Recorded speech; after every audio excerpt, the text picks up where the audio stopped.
This is Huckleberry Finn, our story's protagonist. Huck's life is a bit boring, as is the introduction to the book. This is Tom Sawyer, Huck's best friend, and probably most well known for having a Rush song named after him. Huck and Tom are pals, or homies, and run their own gang made up of local children. Except for being as dangerous as a newborn kitten, they could be compared to some modern-day gangs.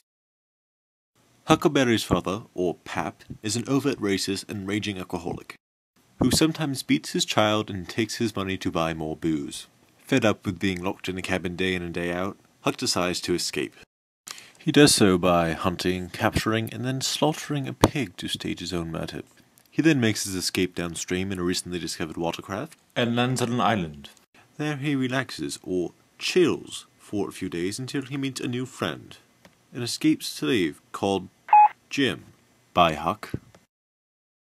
Whilst on the island, the duo has a rollicking series of misadventures. One day Huck goes ashore to find out how secure the pair really is on the island. It turns out that Huck is neither a amusing or successful cross-dresser, and the duo books downstream in hope of better results. This new journey begets a series of new adventures for the two, and I suggest that you educate yourself further by reading the book. One night the raft is hit by a steamboat and the two are separated. Huck washes up on shore and meets the Grangerfords, a southern family with an ongoing feud with the rival Shepherdsons. Though neither side knows who started the conflict, they do know they hate each other with a vehement passion. Huckleberry befriends a young Grangerford named Buck. High five! But when Buck's sister elopes with the rival Shepherdson, a large battle ensues, Buck is killed, and Huck and Jim piece it down the river. Huck then finds the Duke and Dolphin, two conmen posing as royalty, who only make the raft a bit more crowded.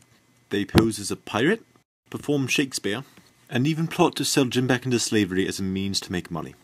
The quartet then heads off to a one-horse town. There, a man called Sherburn shoots a drunk who said his mother was obese. The people of the town did not approve of Sherburn's actions, and they decided to lynch him. Sherburn chastised the crowd for being a bunch of flaming idiots, and the crowd dispersed, feeling a bit dejected. The Duke and Dolphin then put on a show for the townsfolk, but it is not very well received, and the quartet is forced to make a hasty retreat. The group then meets a small boy who tells them about a recent death in a nearby town. Apparently he did not know about the perils of talking to strangers. The King and the Duke pose as the English brothers of the recently deceased. Despite having an English accent that sounds like this, they earn the trust of the deceased's offspring. The daughters hand over their recently earned fortune to the conmen, apparently not knowing the dangers of investing their money with strangers. Huck feels guilty for participating in the scam and plots to get the money back. Huck finds out where the money is, promptly jacks it, and then hides it in the coffin of the recently deceased. This plan is not much unlike the plot of the movie Home Alone 3. The conmen question Huck on the whereabouts of the money, but he blames it on a recently sold slave. After the funeral, the real brothers show up, And the Duke and Dolphin are exposed. Whilst the body is being exhumed, the two bounce. Back on the raft, the two argue, yell at Huck, argue some more, and then get absolutely hammered. Amongst the confusion, Jim is sold back into slavery, and Huck must go rescue him. Huck shows up at the Phelps farm and ends up posing as Tom Sawyer. Then Tom shows up and poses as his brother Sid. The duo resolves to free Jim. Unfortunately, Tom overlooks some of the simpler options, such as the breakaway wall or bars.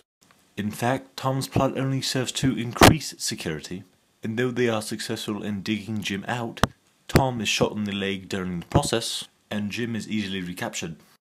Thankfully, Tom's Aunt Polly comes in to sort out the mess. It turned out that Jim had in fact been free for months, and that Tom had only planned this escape for a good bit of fun, making him the 19th century equivalent of Ashton Kutcher. Huck decides to head west, and so the story ends, as does our adventure here. I hope you had fun.